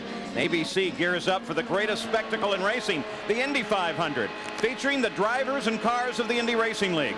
Our coverage of the Indianapolis 500 time trials begins May 11th. And on Sunday, May 26th, you'll see the race live here on ABC Sports. Well, now we've got some good news for you. Mac Johnson appears to be in pretty good shape. Just a few moments ago, they look at that. How's that for a spare little thumbs up? Sure smiling a lot after being hit. Hopefully he only gets away with a little scrape on his knee, but that is a very scary moment. Now, let's think about that first round of pit stops as we watch Al Unser Jr. coming down into the pits again. We said the pits are absolutely critical to you. You saw Paul Tracy come in, have all that trouble. You saw Michael Andretti come in and stall the engine, and yet because of the problems Tracy had, Michael Andretti comes out as the leader of the race. Let's go to Jack. Well, Jim Hall, you were on the radio with Gilles DeFerrin. He has brought his car in. He's coming over here shortly, but what did he say to you? Well, he and Fernandez got together on the pit exit. It collapsed one of the front suspension on the car, so I think we're out of it, but it's a shame because we were going pretty good. We had a little better setup today, and he'd worked his way from 17th to 10th and was doing a good job on the track, and I think the pit strategy was good, so we were in there, but... You've been around this game a long time, but it looks like you guys just can't cut a break this year. Well, we've had a few bad breaks this year, but we'll get our turn. Well, let's get Gilles in here. He just got out of the car, and this is not the way we wanted to talk to you, Gilles, but what happened on the exit of pit road? I was getting out of the pits and, you know, just changing up to second gear in the exit of the pits, and Fernandez, I don't know, he tried to get by me before the blend line when the track really narrows up, hit my side, and my car went up in the air and hit the wall. I mean, it's a pretty silly incident, really. Well, Paul, you can show better than I where the blend line is, but it's awfully narrow coming out of pit road as well. Well, it doesn't make a lot of sense that you try to get past somebody before or at. You wouldn't want that close a call. We're back to green flag racing. 127 laps of 200 complete. We saw Al Unser Jr. duck in and out of the pits as we ride with the leader, Michael Andretti. Is he going all the way, do you think? Yes, he is, Paul. In fact, that's what I was going to mention is that little Al, Penske brought him in. Penske calls his car, and he's going for a gamble. He lost a little bit of time going into the pit. Most importantly, we know that he can go all the way. Roger is gambling. Some of the other cars don't. Now, that's what he's famous for, is being able to outfigure a lot of them. Other side of that gamble is that Michael Andretti, we're assuming, is saying, hey, we're going to have another yellow before the end of this race, and so they decided not to top up at the last second. Michael's teammate, Christian Fittipaldi, as we watch little Al, Michael's teammate came into the pits, unscheduled stop, obviously, and rolled right back out again. So it's Michael Andretti, Al Unser Jr., Fittipaldi, Greg Moore, Bobby Rahal. That's the top 5. You know, the way you see different pit strategies and planning going on, you know these car owners are never talking to each other, but every car owner, for example, what Penske did with Little Al is done with every other car owner watching them. So whatever he does, they'll change their plans sometimes, or whatever they might do. For example, Michael Andretti, who's leading the race, caused Penske to change his plans. IndyCar officials reporting a record crowd here today. And take a look, Emerson Fittipaldi makes a move down inside of Al Unser Jr. And Emerson grabs second place back. But Al, if he's going to go all the way, that's fine, isn't it? Well, not really, because it could be like you said, Paul. If there's a yellow flag, it's going to throw all this planning right out the door. Jackaroo? Well, Paul, this is the first deal down, face up. Roger Penske says in the gamble, we're going to try and go the rest of the distance.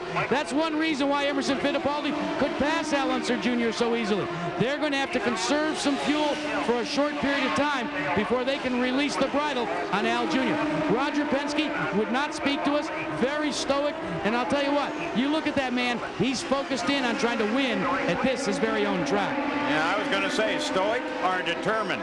That was a stop-and-go penalty for Christian Fittipaldi for passing the pace car under yellow. And so at the front, Michael has 9 seconds over second place now, Emerson Fittipaldi. Right there you see Little Al and Tracy right behind him. Remember, Paul Tracy is down 2 laps, so it's not a factor to Little Al. Emerson Fittipaldi, you get a glimpse of him there working his way through traffic now. Traffic stretched all the way around the circuit. Let's go on board Scott Pruitt. Scott sits back. Bottom half of the top 10 in 8th place.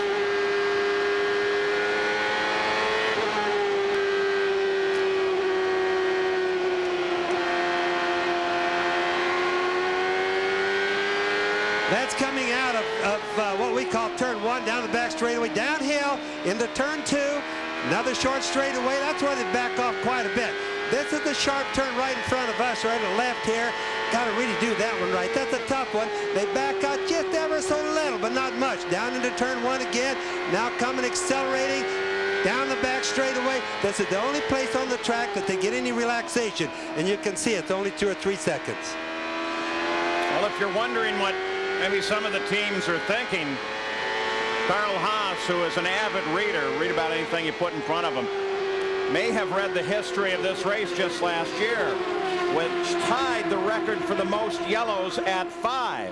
We've only had 2 today. So the prediction might be with 138 laps complete, there will be another. It works out for Michael. If there isn't, it doesn't work out very well at all. Well, that's for sure, but that's the neat thing about this track. Pit stops are more important here than almost any track, or it would at least equal some of the most important tracks I've ever seen.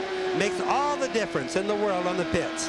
On board Robbie Gordon, he's 11th, but Al Unser Jr. is sitting up just behind him. Jackaroo? Well, remember when we had our customary meeting with the kart officials this morning, they told us that the Nazareth Speedway was a traditional mile, but they were saying this is a mile ain't a mile in Nazareth, Pennsylvania, but actually this is shorter than a mile. But all the teams were allocated enough fuel to go 200 miles on a 1-mile racetrack. So when you extrapolate that out, a call by Roger Penske, who knows certainly better than anybody else that this is shorter than a mile, to come in a little bit early and try and stretch the fuel mileage, maybe he's got enough fuel on board. Well, you bring up a really great factor there as well. It's their home track, Penske Racing. And if anybody knows how far they're going to get on this track and what nuances it has, it certainly would be Penske. Well, I think I did some calculating of my own here, and I've calculated that Little Al has more than enough. He can run wide open all the way and run as hard as he wants. Fuel won't be a problem. His problem, if he has one, should be in tires. He doesn't want to wear out his tires, or Little Al's smart enough to make sure he's got enough tires that last to race, because that's when the race normally happens here. Well, Gary, what's the story for Michael Andretti's pit? Not quite as positive in the Newman Haas pit, Paul. He made his stop, Michael Andretti, on lap 117. That means he'd have to go, 83 laps to make it to the end. Well, if you stay green and you're running flat out. Normally the max is right around 72 to 75 laps. So they're kind of crossing their fingers, wondering if they'll get some more yellow that would aid them, or if in fact, if they don't, if he'll have to make a late splash and go. Now, he could also save fuel by slowing down, but Penske is not going to let him slow down. He's going to keep Little Al pressuring him, which makes Michael use more fuel. We know at least that Little Al has more fuel and can go further than Michael can. So Michael Andretti, question marks on his car. What is the Penske strategy? Typical mile run here, and it's terrific. IndyCar says we've got another record crowd here today. Michael in traffic and had to back out of it a little bit there as he came across the line and Herta came over. So Michael Andretti, will he be able to hold on to this lead and take it all the way to the 200th mile at the Bosch Spark Plug Grand Prix? Well, nothing's changed here at Nazareth. The order remains the same. Next Saturday at 2:30 Eastern, 3 Pacific on ABC Sports, we'll head south to Houston as Payne Stewart prepares to defend his title at the Shell Houston Open. And on ABC's Wide World of Sports, it's the first jewel in this year's Visa Triple Crown Challenge. Live from Churchill Downs, the 122nd running of the Kentucky Derby. Coverage begins Friday on Good Morning America, right here on ABC. Well, as we watch Greg Moore closing down on Al Unser Jr. in a developing battle for third place, we can check up on some of the things that we mentioned at the top of the show as to what our concerns might be and what the stories might be in the day. Well, I think very definitely we're looking at some of the engine parity that we thought might occur here, because we're looking at a Ford in front and a Mercedes, and you've got to go down in the order to 6th place to find the first Honda that has been so powerful. Michael's probation, well, he's got a problem. He's in the lead, but he's got to think about it just a little bit. He's got to be very careful, so maybe he can't run with all of the courage that he wants to out in front. And Penske's team, well, it's looking like it's back in the action at least. Jack? Well, let's update you as well on Jimmy Vasser. Vasser has been chasing a push condition all day. They thought they changed the wing in the front. They thought they'd solve the problem.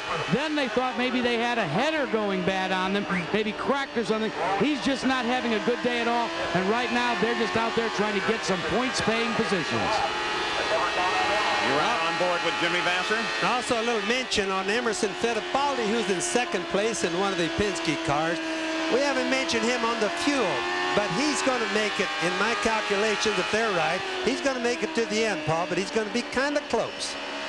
You know, I can't get over Greg Moore, this great young rookie. I mean, we expected a lot out of him, but he's paid off.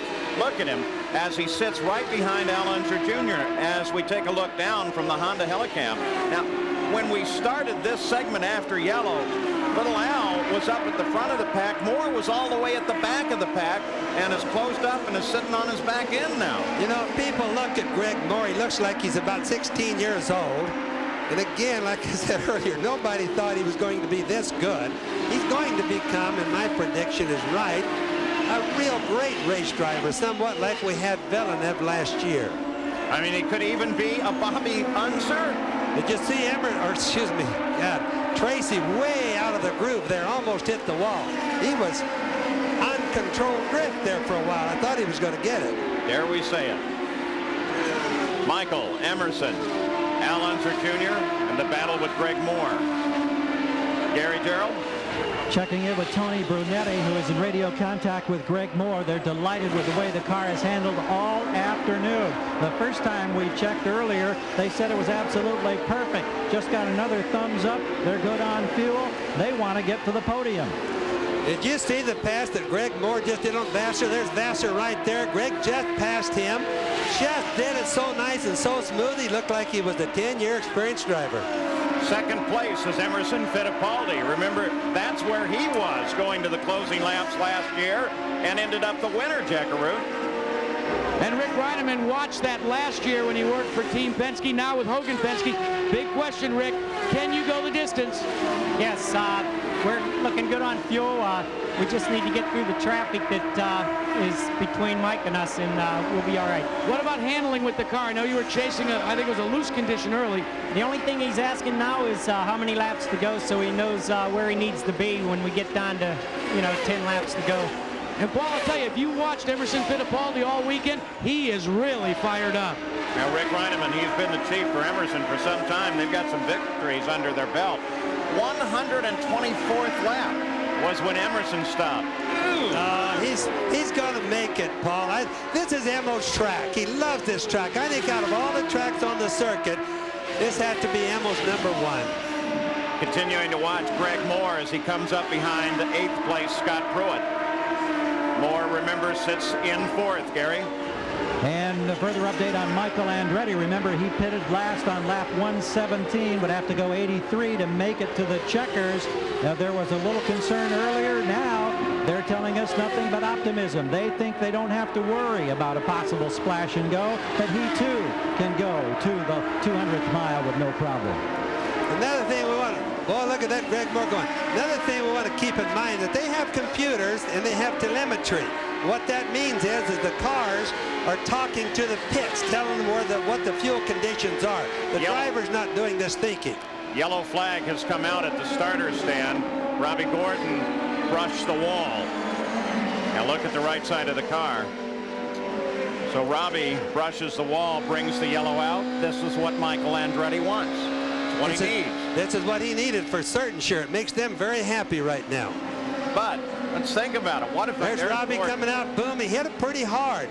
Now, if he doesn't come in and get it checked, he'd be very foolish, but I think Cart would probably make him if he didn't. You know, no driver wants to come in right now, especially Robbie. He's about one of the bravest ones that I know. Is Robbie the only one that got up there close to the wall, too? We'll keep a track of that one for you. Michael Andretti is going to stay out. So they believe in what they said. Of course, the yellow's going to help him a little, Jackaroot. Well, here's what Robbie Gordon's going to have to do. He did hit the wall. He brushed it and bent the wishbone. So they're going to come in, and Derek Walker and the Valvoline team are going to check things over. You know, it's going to take a little while. They have to change that wishbone. It's on the right side. They're going to check it over. Let's go back up to you. Now, the report is Robbie was all by himself up there. Other cars moved around to try to get away from it, but nobody else brushing the wall. Robbie did it all by himself. We're under yellow again. We'll be back. The Bosch Spark Plug Grand Prix. We tried to go green, but Raul Boisel had a problem, and here's exactly what it was. They were coming for the green flag, and you can see his engine starting to let go there, but good move by the starter, Jim Swimtel. He went green flag. Now, you can see Boisel in trouble there. He could have gone yellow at that point, but wisely he kept the green out until the field had made its way through, because they're already rolling. You don't want to stack them up at that moment. And as soon as everybody cleared, he went back yellow. So there's a fast-thinking official. Did a nice job there. Probably saved somebody some trouble. Very good job. Very good thinking on the starter's part on that one, Paul. So we are under yellow once again. Robbie Gordon is the cause originally for this yellow, Jack. And he's out of the car. They couldn't repair the rear of the car.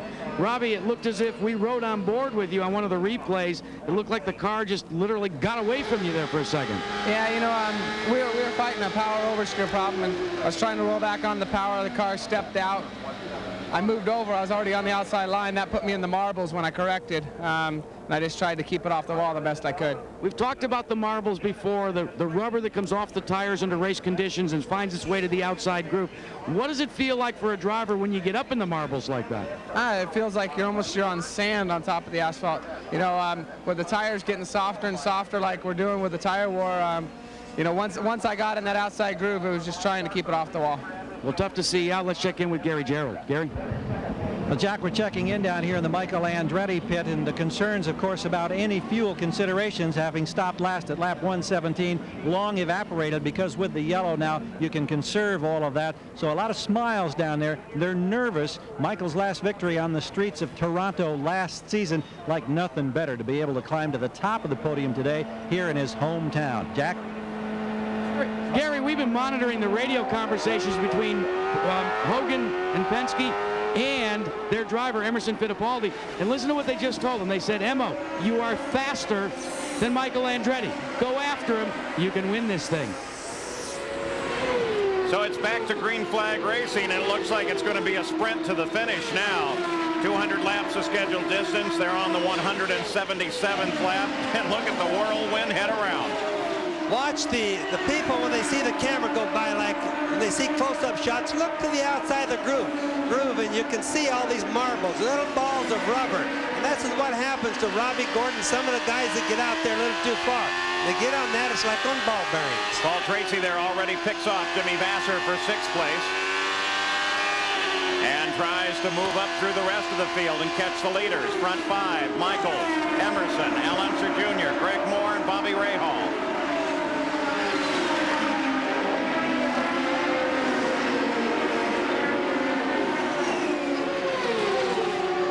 Tracy's got Pruitt just ahead of him, but Pruitt is off the pace and not a factor here. The front of the field, Michael has a 5-second cushion over 2nd place Emerson Fittipaldi because of the way they came back to the green flag with slower cars separating them. Tracy's handling very good and going very fast. The problem is he's still down a lap. Although he was down 2 laps a whole lot earlier, it's probably been the fastest car in the race. Unfortunately, that bad pit stop has really cost him dearly. Information there on the bottom of the screen. The help of EDS, the official scoring of IndyCar. By the way, they're working on a worldwide web page that will have scoring in real time. They're not there on that one yet, but boy, that's the plan. Will that be cool? Put your computer over alongside your television set. Look at the bottom of the screen, but they got a lot of other information available too. Traffic is still such a problem. Just watch how hard it is. Now remember, the marbles on the outside. The fast cars have to pass the slow cars on the outside. They've really got to thread those cars just right on the track. Hit those marbles, it's like a suction cup taking you to the wall. Moore chases Little Al.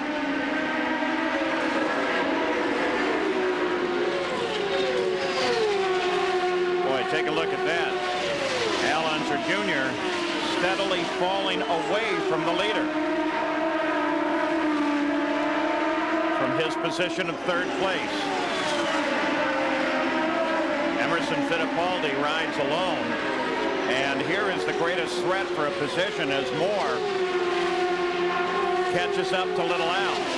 He hasn't given up on that for a long time. He'll keep pressuring Little Al. If Little Al gets caught in traffic or hits those marbles or just doesn't go too good, Greg will have him. He's in striking distance right now. So we watch this fight, and we'll watch it all the way to the finish, assuming there's not another yellow. 184 laps complete, 16 to go. Greg Moore in the blue and white car, Little Al in the red and white one just in front of him. The assumption with that final yellow is there is no problem for anybody with fuel. That's different this time, Paul. Almost every race here, fuel plays a giant factor, but the yellows make such a difference.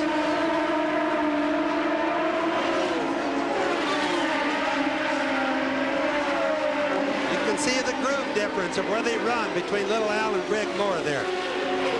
Al Unser Jr.'s team was asked about the fact that he was falling behind the leader. He said there's no problem at all. It's just the traffic that he's running through.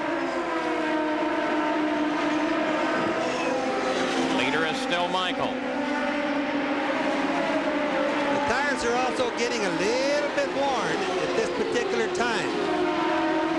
Only about 13 laps left. The good news there is that we've had clear skies most of the day.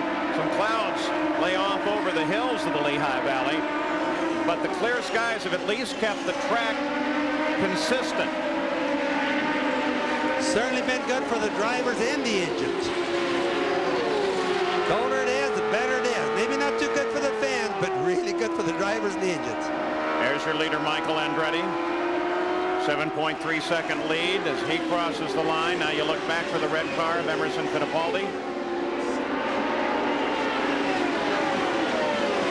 There's your interval as Emerson flashes across the line. Almost got what looks like the all-red car. this battle between Greg Moore and Al Unser Jr. as Greg Moore makes the move. Greg Moore, I guess, whoa. Now that's what I meant about the marbles. You see, he made a real nice pass on little Al. He got into the marbles a little bit because he's going a little faster than he should have been going.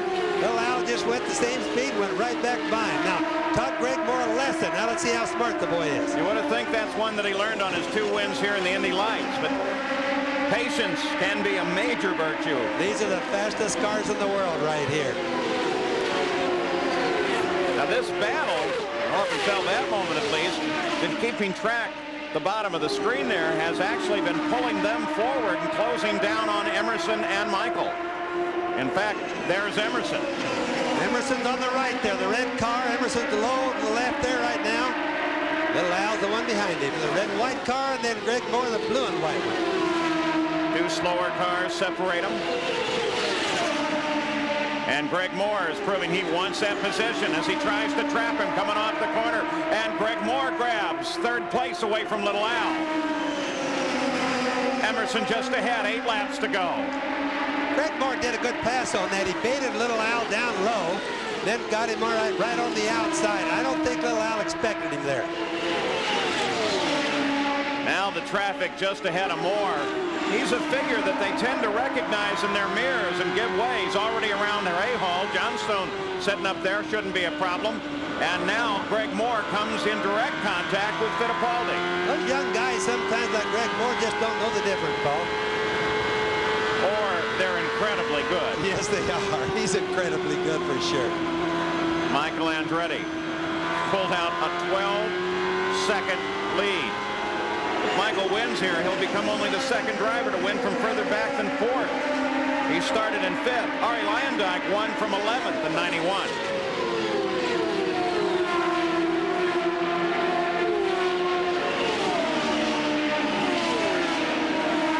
Well, when Moore passed Fittipaldi there, he was so close to him, it looked like they almost touched.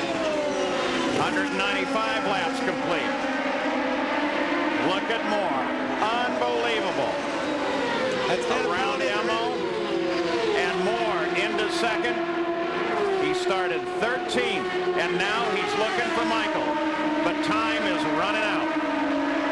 The passes that Greg Moore is doing right now are very hard and very close, sometimes very dangerous. Right there when he came off onto the back straightaway, he could have been pushed to the outer wall by that car that he was lapping. That was really a risk.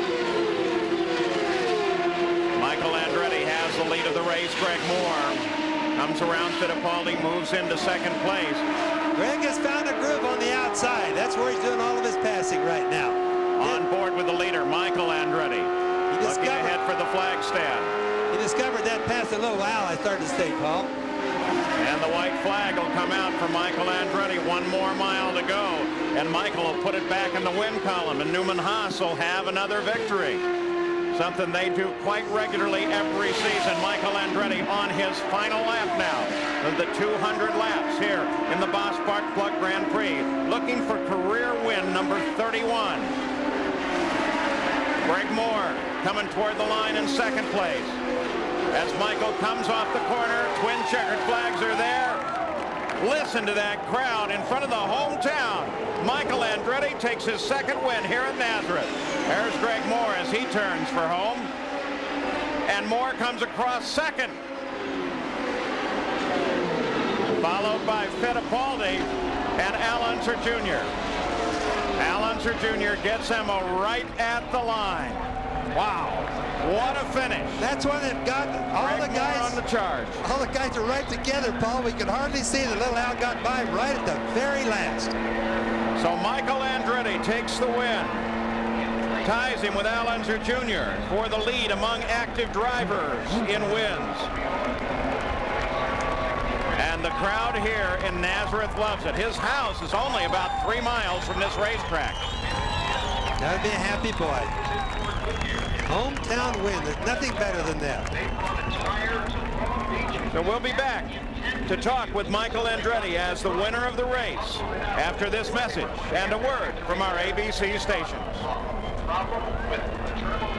He came back from a pit stop, played the odds, averaged 140.9 miles an hour, and won with a 12-second margin of victory, Jack. Well, Paul, take a look at what he rode with all day on a steering wheel. Get well, Marco, for his son who was injured. Hey, it's been a while since you've been to Victory Lane. You brought Ford, you brought Goodyear, and you brought Michael Andretti home. Congratulations. We're excited. I want to dedicate this one to Marco and also to Tim Bumps' father, who's ill right now, and hope they get well soon. But it was just fantastic. What a day. I mean, the car, we had a feeling it was going to be like this because it ran really well all weekend, and it did. You know, the car just didn't miss a beat. The guys did a great job. We had a little stall in the pit stop, which was a scare, but it stayed together and ran well in traffic is where the key was. Tell me how you maintain your composure when you get a stall like that on pit road, because, I mean, that makes my heart stop. I can't imagine what it does for you. Fortunately, I've been there too many times, so I'm getting used to it. But, you know, the guys that, you know, they didn't lose their cool. They got the starter on. We hardly missed a beat, so it was great. Well, he only has to go about 3 miles to celebrate back home, but let's check in with Gary Gerald. Another guy's going to be celebrating north of the border. Yes, indeed he is. Here's Greg Moore. And Greg, from 13th to a podium finish at 2nd, but the sensation was those late race passes. Do you ever scare yourself out there?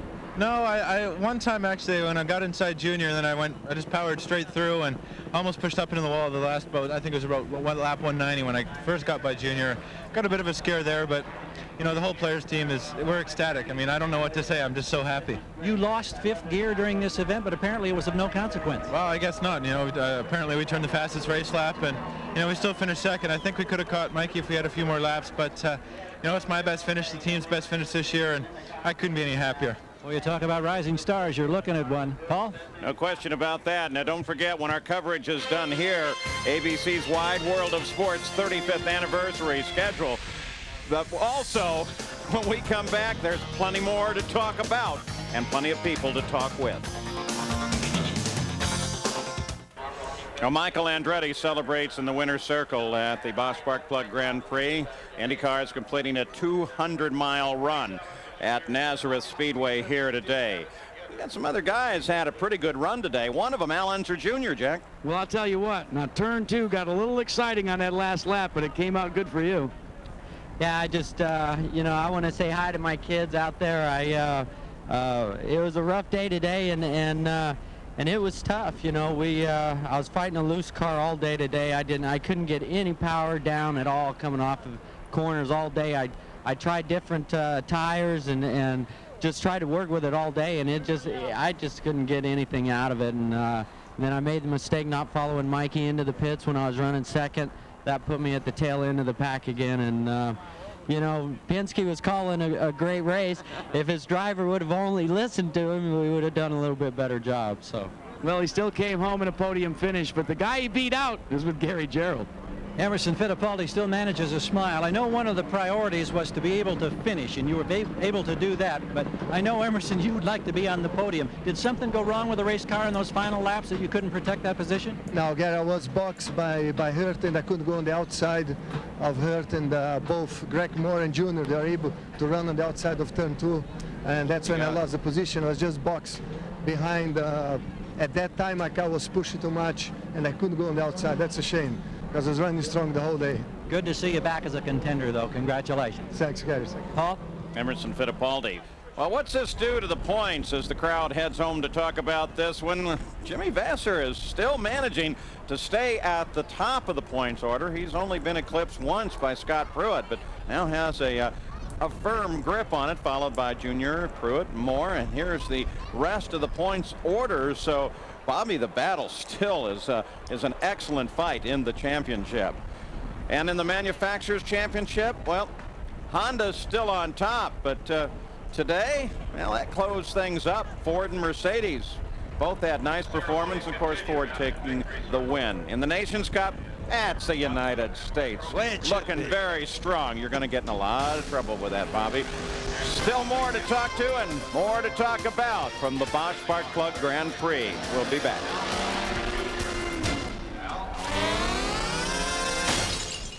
Today, don't forget, you enjoy your car racing Formula One, the Grand Prix of San Marino, next Sunday, 7:50 a.m.